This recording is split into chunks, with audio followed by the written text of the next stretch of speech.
नमस्कार 99 न्यूज के इस बुलेटिन में आपका स्वागत है। मैं हूं आपके साथ सोमनाथ तिवारी। बढ़ते हैं आज की खबरों की ओर।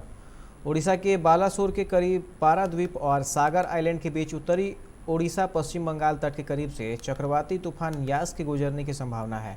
भारतीय मौसम विभाग की ओर से मंगलवार को यह जानकारी दी गई है। ओडिशा व पश्चिम बंगाल के तटीय इलाकों से लोगों को निकालकर सुरक्षित जगहों में बने राहत शिविरों में पहुंचा दिया गया है। पारादीप में तेज हवाओं के साथ समुद्र में ऊंची लहरें उठने लगी। यहां से बुधवार को चक्रवात यास के गुजरने का अनुमान है। ओडिशा के कई इलाकों में बारिश की जोखिम को देखते हुए रेड और ऑरेंज अलर्ट जारी कर दिया गया है।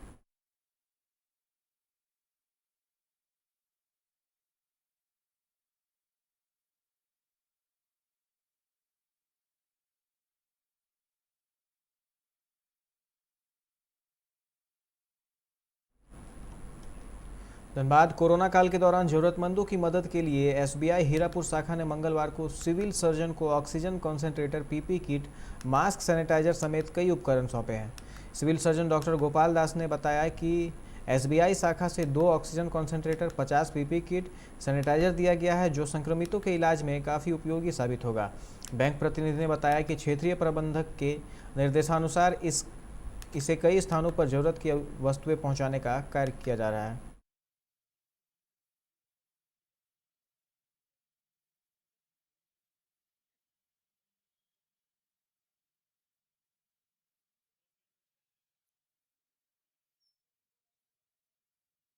एसबीआई लोग हमारे जो कोविड को देखते हुए काफ़ी मदद कर रहे हैं। 2 ऑक्सीजन कंसंट्रेटर दिए हैं और 50 पीपी किट्स भी दिए हैं।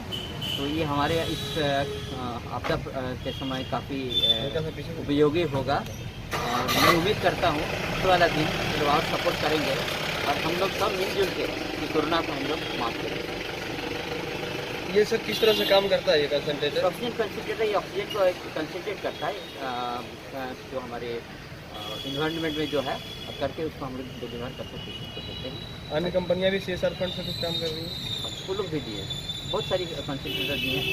सामाजिक दायित्व के प्रति हमेशा तत्पर रहता है। कोरोना जैसा महामारी के कारण हम लोग और भी जगह दे रहे हैं। यहाँ भी हम लोग ऑक्सीजन कंसंट्रेटर हमारे क्षेत्रीय प्रबंधक श्री नवीन कुमार सर के निर्देशानुसार हम लोग इसमें काफ़ी एक्टिव कोरोना को हराने के लिए जहाँ से स्टेट बैंक का होता है मैंने हम लोग कर सकते हैं अपने सीएसआर के अंदर। धनबाद जिला स्कूल समेत शहर के 5 स्थानों पर टीकाकरण के लिए शिविर का आयोजन मंगलवार को किया गया, जहां वैक्सीन लेने के लिए युवाओं की भीड़ रही, जहां लोगों को कोविडशील्ड वैक्सीन लगाया गया। सरकार के जारी निर्देश में 18 वर्ष से 44 वर्ष तक उम्र वालों का वैक्सीनेशन किया जा रहा है। इसी के तहत शहर में 5 स्थानों पर मंगलवार को वैक्सीनेशन अभियान चलाया गया।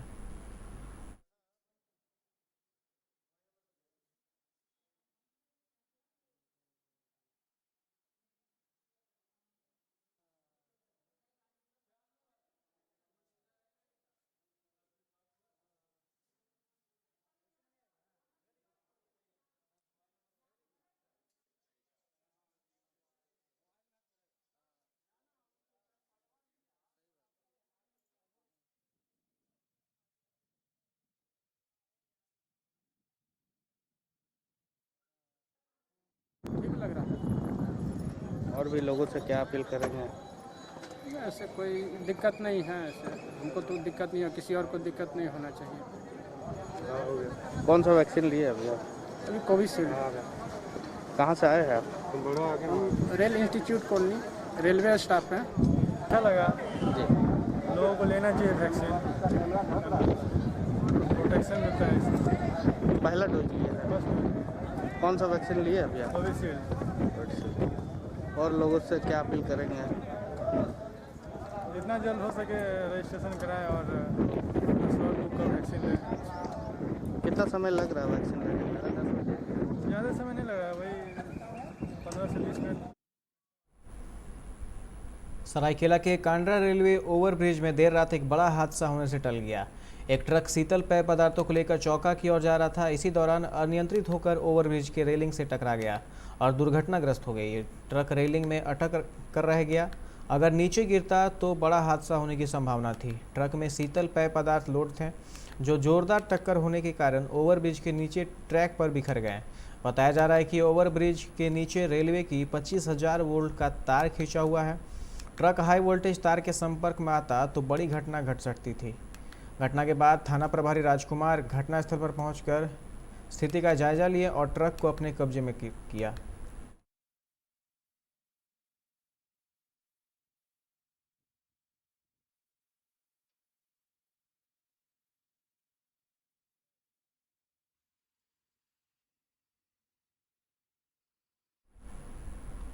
आसनसोल के सालानपुर ब्लॉक के रूपनारायणपुर एनटीपीसी में मंगलवार को भारत का पहला पर्यावरण अनुकूल 50 मेगावाट का एम्पियर रिएक्टर मशीन पहुंचा है। करीब 2.5 महीने पहले गुजरात के अहमदाबाद में एक निजी कंपनी द्वारा भेजा गया यह विशालकाय उपकरण विभिन्न रेलवे पुलों और प्रमुख सड़कों से गुजरते हुए रूपनारायणपुर एनटीपीसी के पावर ग्रिड पहुंचा। पावर ग्रिड के महाप्रबंधक उज्जवल मुखर्जी ने कहा कि इस रिएक्टर की खास बात यह है कि यह वनस्पति तेल से संचालित है। यहाँ से पश्चिम बंगाल, झारखंड और बिहार में बिजली की आपूर्ति होती है। इस उपकरण के मिलने से 50 मेगावाट बिजली की क्षमता बढ़ गई है।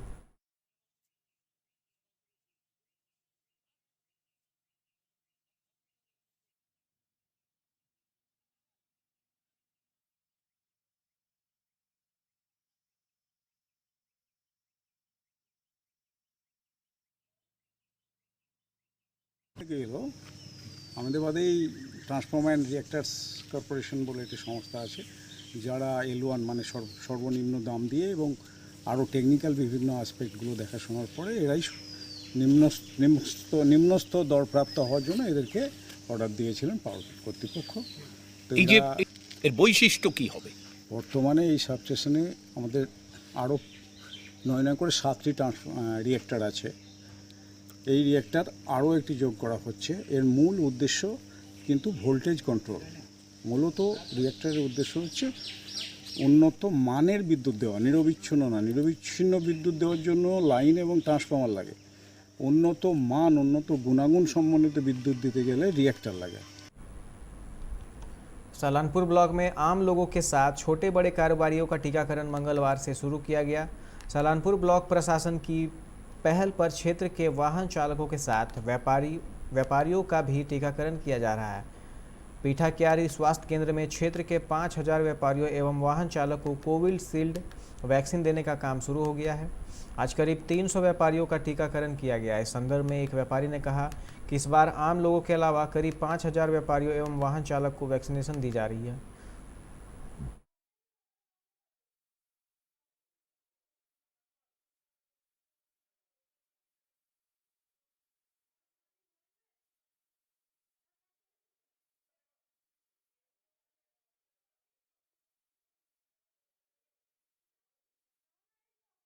দোকানদার তারা পাচ্ছে 300 জন পাবে, 18 থেকে 44 বছর যাদের বয়স তাদেরকে আজকে দেওয়া হচ্ছে এবং কালকেও 18 থেকে 44 পর্যন্ত দেওয়া হবে। পরের বারে 45 থেকে দেওয়া হবে। 45 কোন এলাকা? এটা পুরো রূপনারায়ণপুর বাজার ব্যবসায়ী সমিতি রূপনারায়ণপুর যত বড় এলাকা আছে সে সবাই সমস্ত ব্যবসায়ী যারা দোকানদার তারা কি সবাই পাচ্ছে আজকে? হ্যাঁ, আজকে পাচ্ছে মানে 300 জন পাচ্ছে। আমাদের তো আরও অনেক ব্যবসায়ী আছে, 700-800 জন মতন ব্যবসায়ী আছে, আজকে 300 জন পাবে।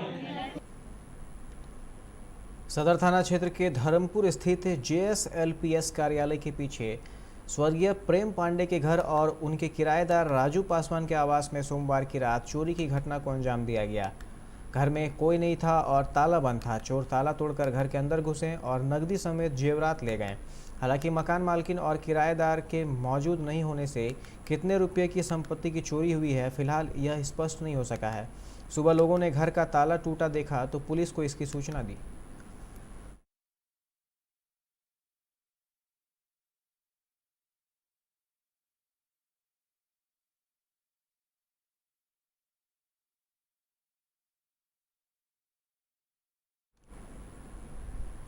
झारखंड में लॉकडाउन के बाद कोरोना वायरस संक्रमण को काबू करने में सकारात्मक सुधार देखने को मिली है। हालांकि अभी राज्य सरकार तत्काल लॉकडाउन खत्म करने के मूड में नहीं है। मंत्रिमंडल के सहयोगियों के साथ मुख्यमंत्री हेमंत सोरेन ने इस विषय पर चर्चा की और आगे कोई बड़ा निर्णय ले सकते हैं। अधिकृत तौर पर संभावित कोरोना की तीसरी लहर का मुकाबला करने के लिए रणनीति बनाने और आगे का कार्यक्रम तय करने पर चर्चा इस बैठक में हुई। ऐसी संभावना है कि कम से कम 1 हफ्ते के लिए झारखंड में लॉकडाउन बढ़ाया जाएगा।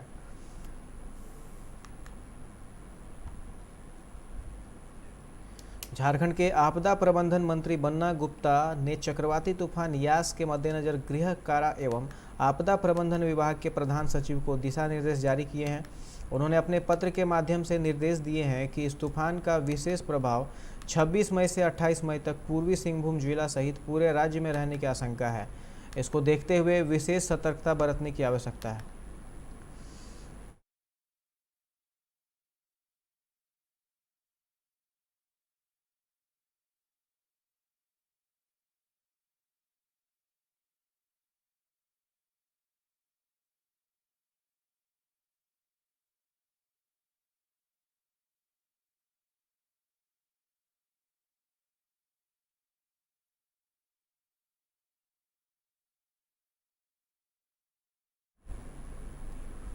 बोकारो यातायात पुलिस ने बोकारो थर्मल गांधीनगर थाना सीमा क्षेत्र जारंगडीह पुल के पास जांच अभियान चलाया। इस दौरान यातायात डीएसपी पूनम मिंज के नेतृत्व में मास्क तथा हेलमेट नहीं पहने दोपहिया वाहन चालक को चेतावनी देकर छोड़ा गया।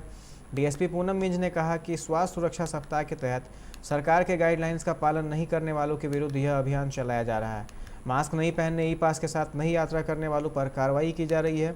यातायात नियमों के उल्लंघन करने वालों को भी चेतावनी दी गई है कि सड़क पर चले तो यातायात नियमों का हर हाल में पालन करें। वहीं आज 24,500 रुपये जुर्माना के तौर पर वसूला गया।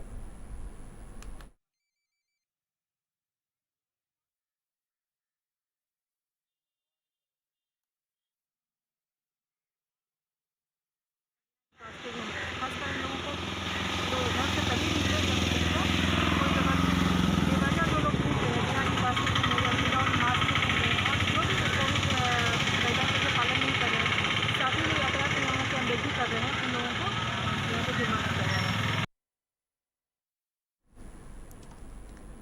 बरडीहा आदर गांव के लाहासुर टोला निवासी 2 नाबालिग बेटियों को 4 लोगों द्वारा बहला फुसलाकर पेट दर्द की दवा बताकर जहर दे दिया गया। इस घटना में बड़ी बहन की मौत हो गई।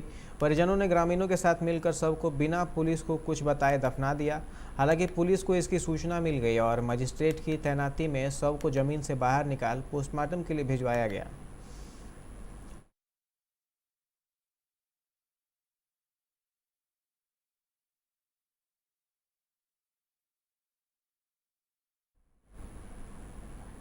तूफान ताउते के बाद देश पर अब चक्रवाती यास का खतरा मंडरा रहा है। यह बुधवार को ओडिशा और पश्चिम बंगाल के समुद्र तट से टकराएगा। इससे पहले कई इलाकों में आज से ही बारिश शुरू हो गई है। ओडिशा के भुवनेश्वर, चांदीपुर और बंगाल के दीघा में आज बारिश हो रही है। वहीं तूफान को लेकर बिहार और झारखंड में भी अलर्ट जारी कर दिया गया है।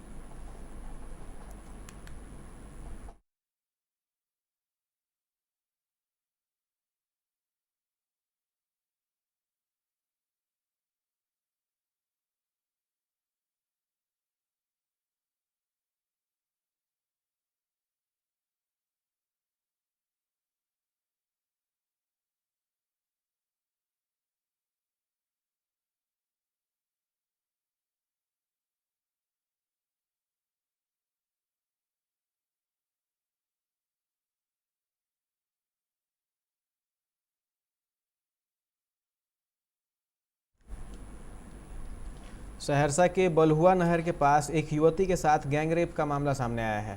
पीड़िता शादी समारोह में शामिल होकर वापस घर लौट रही थी। इस दौरान गाड़ी से आए 4 युवकों ने पहले उसका अपहरण किया, फिर गैंगरेप को अंजाम दिया। इसके बाद उसे डरा धमका कर छोड़ दिया गया। पीड़ित युवती घर पहुंचकर अपने साथ घटी पूरी वारदात को अपने परिजनों को बताया। इसके बाद सदर थानाध्यक्ष को इसकी सूचना दी गई। सदर थाना पुलिस ने एक आरोपी उपेंद्र यादव उर्फ संतोष की गिरफ्तारी कर ली है।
छोड़ो आंदोलन का वह दिन याद कर आज भी शहीद राजेंद्र प्रसाद के परिजन कांप उठते हैं। 18 वर्ष की उम्र में राजेंद्र प्रसाद भारत छोड़ो आंदोलन में आज़ादी की लड़ाई में कूद पड़े थे।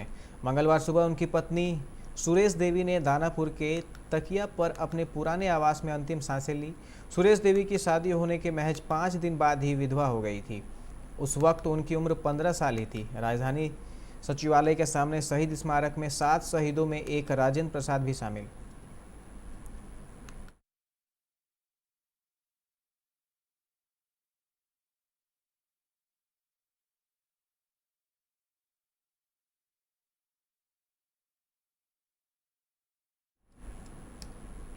छपरा में धारदार हथियार से एक वृद्ध की गला रेतकर हत्या कर दी गई। घटना जलालपुर थाना क्षेत्र के कोठिया गांव में हुई।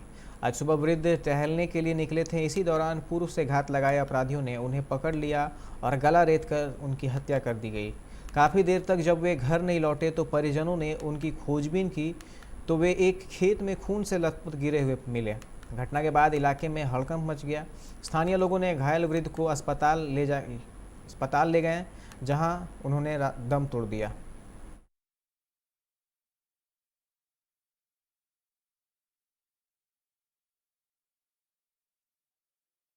में तेजी से कमी आ रही है। आंकड़ा अब 3000 से नीचे आ गया है। 24 घंटे में 2844 नए मामले आए हैं। राज्य के 17 ऐसे जिले हैं जहां नए मामले 50 से कम आए हैं। वहीं 7 जिलों में बीते 24 घंटों में 100 से ऊपर पॉजिटिव केस दर्ज किए गए हैं। हालांकि अब किसी भी जिले में कोरोना के नए मामले 500 के पार नहीं हो रहे हैं। 24 घंटे में 1,28,033 लोगों की जांच में 2844 नए मामले आए हैं। इसमें सबसे अधिक पटना में 490 केस मिले हैं।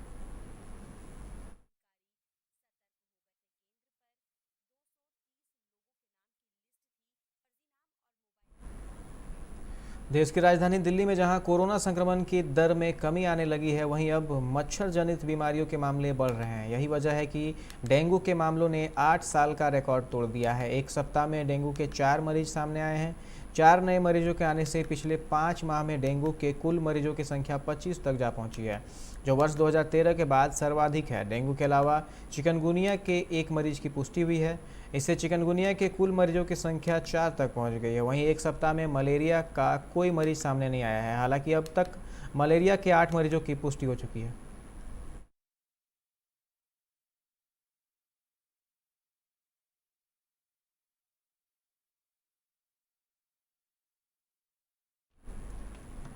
उत्तर प्रदेश के चिकित्सा एवं स्वास्थ्य राज्य मंत्री अतुल गर्ग ने मंगलवार को कोविड L3 संतोष अस्पताल का निरीक्षण किया। पीपी किट पहनकर कोविड L3 अस्पताल में निरीक्षण करने वाले वह पहले मंत्री हैं। उन्होंने अस्पताल में भर्ती 36 संक्रमितों का हाल पूछा।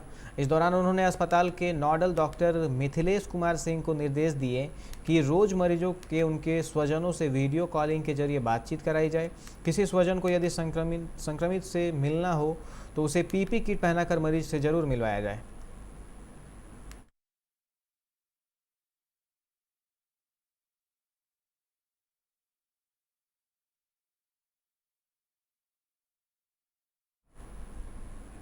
पाकिस्तान में कोरोना संक्रमण तेजी से पांव पसारता दिखाई दे रहा है। वहां के स्वास्थ्य मंत्रालय के आंकड़े बताते हैं कि बीते एक सप्ताह के अंदर देश में कोरोना संक्रमण के मामलों में करीब 23% का उछाल आया है।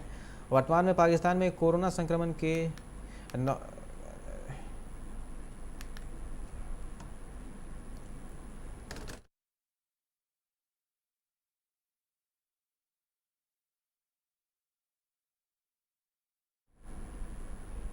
अभी के इस बुलेटिन में फिलहाल इतना ही। तमाम खबरों के लिए आप देखते रहें 99 न्यूज़। नमस्कार।